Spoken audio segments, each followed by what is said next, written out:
Welcome to சன் ஃபீஸ் vlog channel first time பார்க்குறீங்களா? மறக்காமல் சப்ஸ்கிரைப் பண்ணிக்கோங்க, பக்கத்தில் பெல் பட்டன் தட்டிக்கோங்க. இன்றைக்கி நம்ம பார்க்க போகிறது ரொம்ப ஹெல்த்தியான சிறுதானியத்தில் செய்யக்கூடிய வரகரிசி பொங்கல் தான் செய்ய போகிறோம். அதுக்கு வரகரிசியே 1.25 டம்ளர் நான் எடுத்திருக்கேன்.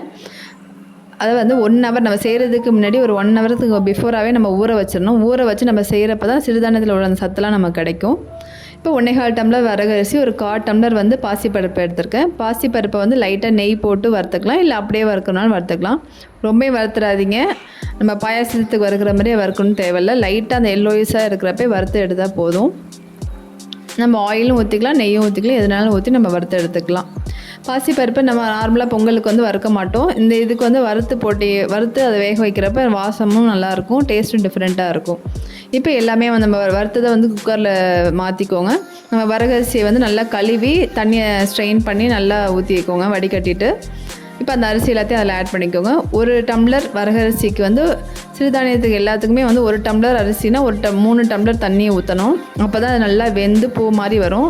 இது குழவாவும் இல்லாமல் நல்லா சூப்பராக இருக்கும் உங்களுக்கு. இப்போ 2 டம்ளர் நான் அதுக்கு வந்து 6 டம்ளர் தண்ணி ஊற்றிருக்கேன். 1/2 டம்ளர் எக்ஸ்ட்ரா ஊற்றிருக்கேன், பொங்கல்னால கொஞ்சம் குழவா வேகணுங்கிறதுக்காக. மஞ்சத்தூள், உப்பு, சீரகம், பெருங்காய பவுடர் எல்லாமே அதிலோட போட்டு கலந்து மிக்ஸ் பண்ணிக்கோங்க. மிக்ஸ் பண்ணி அடுப்பில் வச்சுக்கோங்க.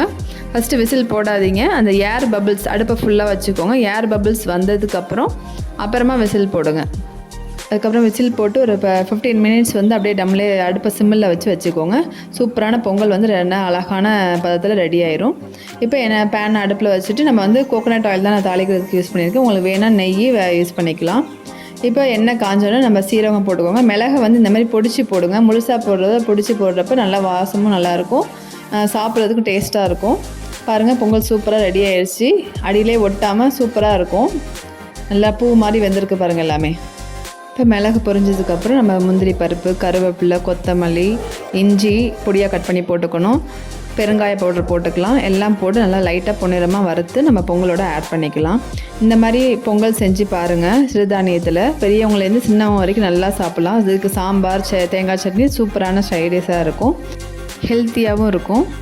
நீங்களும் இது செஞ்சு பார்த்துட்டு எப்படி இருக்குன்னு எனக்கு கமெண்ட் பண்ணுங்கள். மறக்காமல் பிடிச்சிருந்தால் லைக் பண்ணுங்கள், ஷேர் பண்ணுங்கள்.